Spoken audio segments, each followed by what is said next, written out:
সবাইকে কিউরিয়াস 7 এর পক্ষ থেকে আমি অসীম কুমার স্বাগতম জানাচ্ছি Arduino basic video tutorial part 4 এ।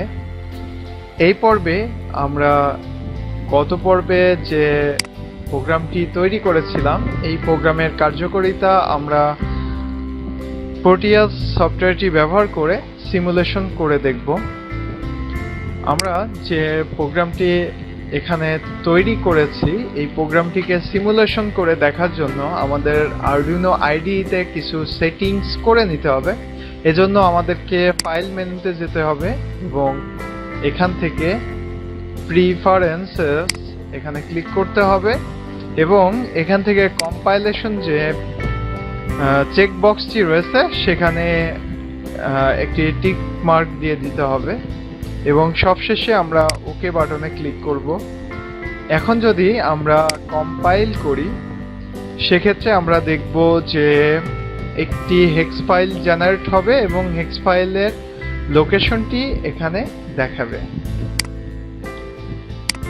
তো আমরা এখানে হেক্স ফাইলের লোকেশনটি আমরা এখান থেকে দেখতে পাচ্ছি। আর আমাদেরকে প্রোটিয়াস ব্যবহার করে সিমুলেশন করতে হলে প্রোটিয়াসের জন্য আমাদের আরডুইনোর যে লাইব্রেরি রয়েছে সেই লাইব্রেরিটি সেট আপ করে নিতে হবে। আমরা প্রোটিয়াস আরডুইনো লাইব্রেরি যে ফাইলটি রয়েছে সেইটার মধ্যে যদি যাই তাহলে দুইটি ফাইল পাবো।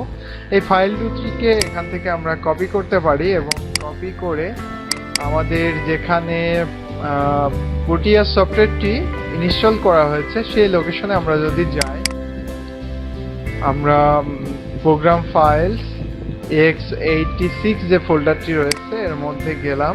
যাদের 32 বিট অপারেটিং সিস্টেম তাদের প্রোগ্রাম ফাইল ফোল্ডারের মধ্যে যেতে হবে এবং এর মধ্যে খুঁজে দেখতে হবে ল্যাব সেন্টার লেখা কোথায় আছে, ল্যাব সেন্টার ইলেকট্রনিক্স। আমরা সেখানে গেলাম, প্রোটিয়াস 7 প্রফেশনালে গেলাম এবং এখানে আমরা লাইব্রেরি নামে একটা ফোল্ডার দেখতে পাচ্ছি। এই লাইব্রেরি ফোল্ডারের মধ্যে আমরা ফাইল দুটিকে পেস্ট করব।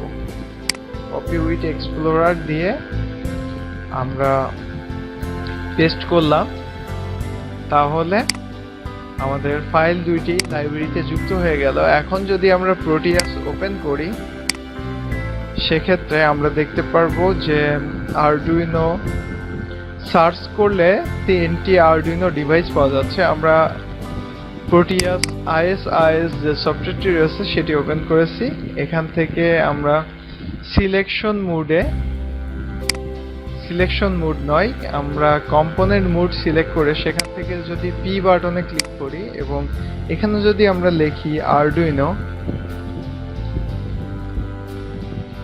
তাহলে আমরা দেখব যে আরডুইনোর 3টি মডেল এখানে দেখাচ্ছে। তো আমরা আরডুইনো UNO R3 এই হার্ডওয়্যারটি আমরা সিলেক্ট করব এবং খুব সহজে আমরা পেন্সিল যে আকৃতি ধারণ করেছে আমাদের মাউস পয়েন্টারটি এটি একটি ক্লিক করে আমরা একটি আরডুইনো বোর্ড সংযুক্ত করতে পারবো।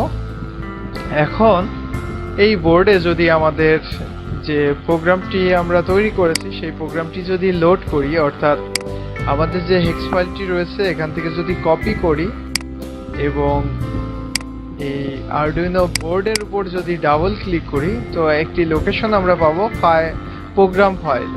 তো আমরা এখানে প্রোগ্রাম ফাইলের যে লোকেশন রয়েছে এখানে আমরা হেক্স ফাইলের লিঙ্কটি কপি করে দিয়ে দিব এবং আমরা যদি ওকে বাটনে ক্লিক করি এরপরে আমরা প্রোগ্রামটি প্লে করলেই আমরা দেখতে পারবো যে আমাদের প্রোগ্রামের কার্যকারিতা। তো আমরা দেখতে পাচ্ছি যে 13 নম্বর পিনে স্টেট প্রদর্শিত হচ্ছে, অর্থাৎ কখনো এটি হাই অবস্থায় থাকছে আবার কখনো এটি লো অবস্থায় থাকছে। যখন হাই কন্ডিশনে আসছে তখন এখানে যে সিম্বলটি রয়েছে এই সিম্বলটি লাল আকৃতি ধারণ করছে এবং যখন লো কন্ডিশনে যাচ্ছে তখন ব্লু কালার ধারণ করছে। তো আশা করছি আপনারা সবাই বুঝতে পেরেছেন যে আমরা যে প্রোগ্রামটি লিখেছিলাম, যে একটি এলইডি ব্ল্যাঙ্কিং এর একটি প্রোগ্রাম লিখেছিলাম, সেই প্রোগ্রামটি সঠিকভাবে প্রোটিয়াস ব্যবহার করে সিমুলেশন করা যাচ্ছে। সবাই আশা করছি এই কাজটুকু করতে পারবেন এবং পরবর্তী পর্বে আমরা আরো অ্যাডভান্স কোডিং নিয়ে কাজ করব। সে পর্যন্ত সবাইকে শুভকামনা জানিয়ে আজকের মতো এখানেই শেষ করছি। সবাইকে ধন্যবাদ।